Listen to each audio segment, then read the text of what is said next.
modern systems of communication are an extension into the external world of man's nervous system.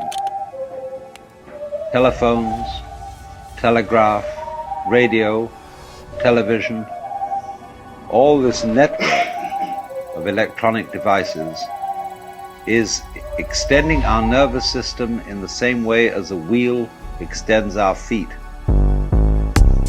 But consider, the extension of the nervous system electronically means the end of privacy.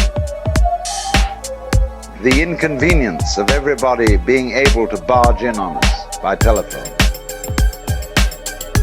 Double that inconvenience, treble it, with the inconveniences you can imagine for a future technology,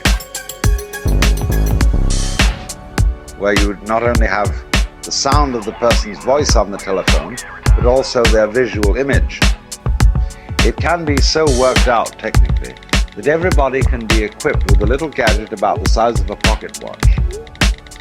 On one side there is a dialing system, and on the other side there is a little TV screen. And everybody in the world who possesses one of these things has a number. And if you ring it and the number doesn't answer, your friend's dead. Imagine. Because you can't not answer. That would be unethical. That would be inhuman. That would be to advertise yourself as dead. You must answer. Everybody is in touch with everybody else in such a way that it reveals their inmost thoughts, and there is no longer any individuality. No privacy. Eventually, after attempting to control your thoughts, you would say, to hell with it. I'll think just the way I feel like thinking. Now, what we're afraid of, you see, is that some power will control all of us by this method.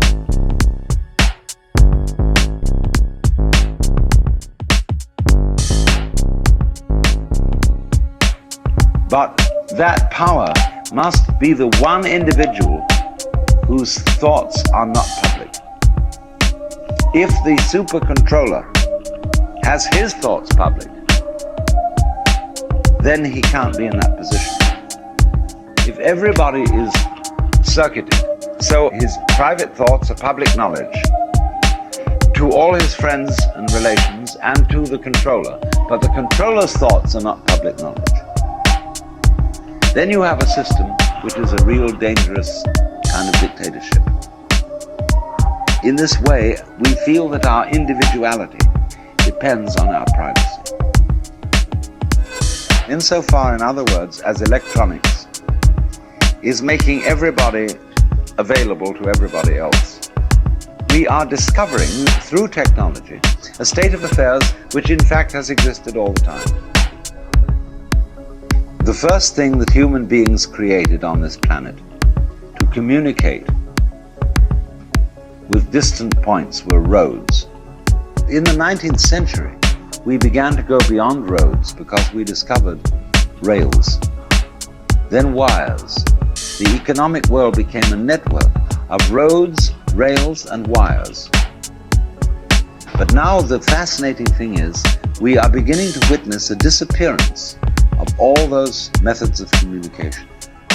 The railways and the roads have gone to the airplane, and the wires have gone to radio and television. And you will see that as human beings become more technically efficient, that the scars of technology will disappear from the face of the earth. The moment that everybody has his personal hoppycopter, there will be no further need of the freeway. And the freeway will break up, and grass and moss will grow over it because nobody's traveling it. And it'll disappear back into the landscape. Hooray! And these ridiculous automobiles in which we each travel around and make a nuisance of ourselves, but they will vanish because they simply are not technologically efficient.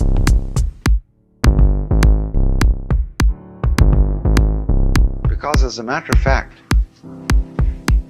if we couple the science of television with the science of laser beams, we can get a three-dimensional image of anybody we'd like to see right here in this room. In other words, you can contact your friends in New York and you can assemble them all together in laser beam images by, as it were, dialing each one and say, can you come on, can you come on, can you come on? Then we can have a laser beam created three-dimensional image of anybody you want to talk to sitting right in this room.